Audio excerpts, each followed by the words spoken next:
Pemerintah terus melanjutkan perumusan peraturan Presiden tentang tugas TNI dalam mengatasi aksi terorisme. Padahal di sisi lain, kritik publik juga menguat. Bagaimana tanggapan Istana dan TNI terkait Perpres ini?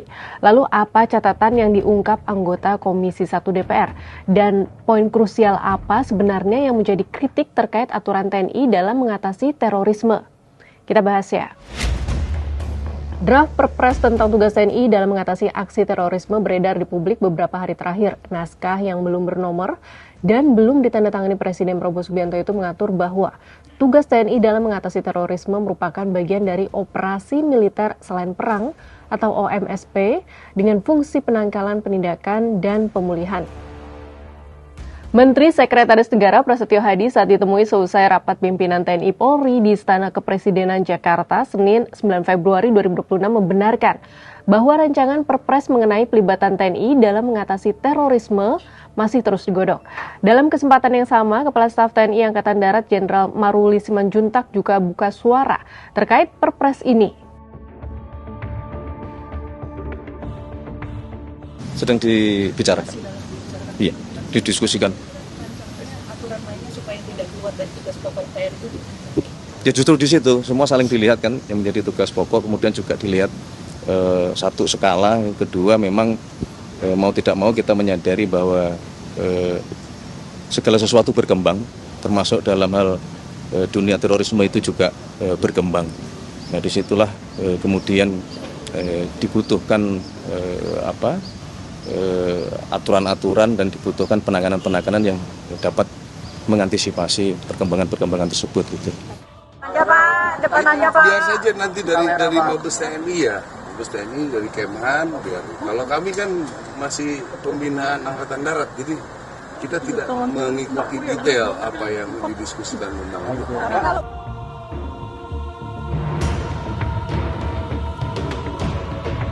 Terkait polemik Perpres TNI dalam mengatasi terorisme, anggota Komisi 1 DPR dari fraksi PDIP, TB Hasanuddin mengatakan pelibatan TNI yang diatur dalam Perpres dan tengah digodok oleh pemerintah relevan dengan kebutuhan, asalkan tetap sesuai dengan Undang-Undang TNI.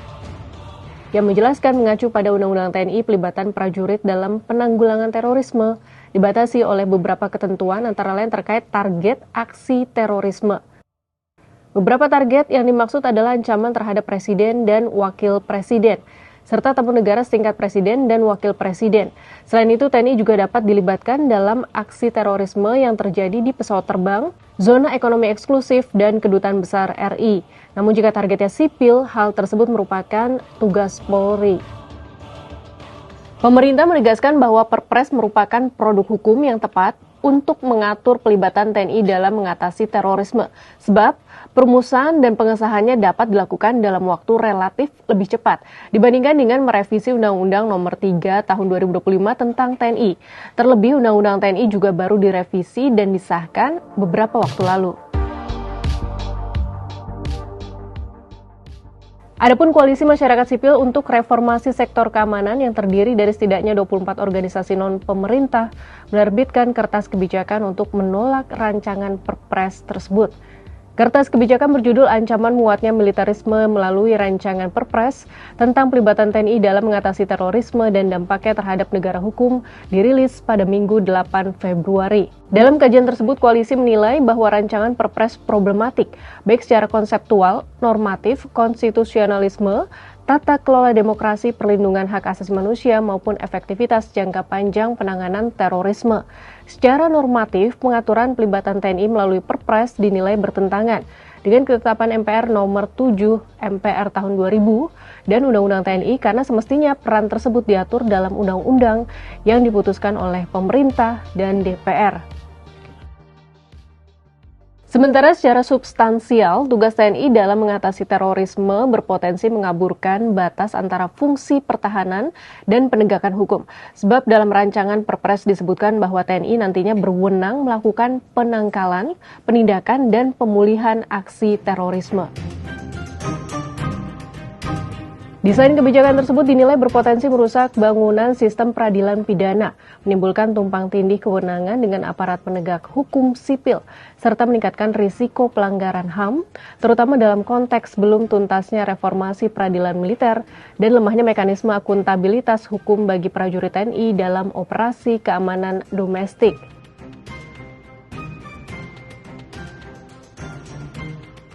Pemerintah seharusnya tidak menjadikan isu terorisme sebagai justifikasi untuk memperluas peran militer dalam ranah sipil, tetapi berfokus pada penguatan kapasitas institusi penegak hukum, mekanisme pencegahan berbasis masyarakat, serta kebijakan penanggulangan terorisme yang komprehensif, proporsional, dan berorientasi pada keamanan manusia.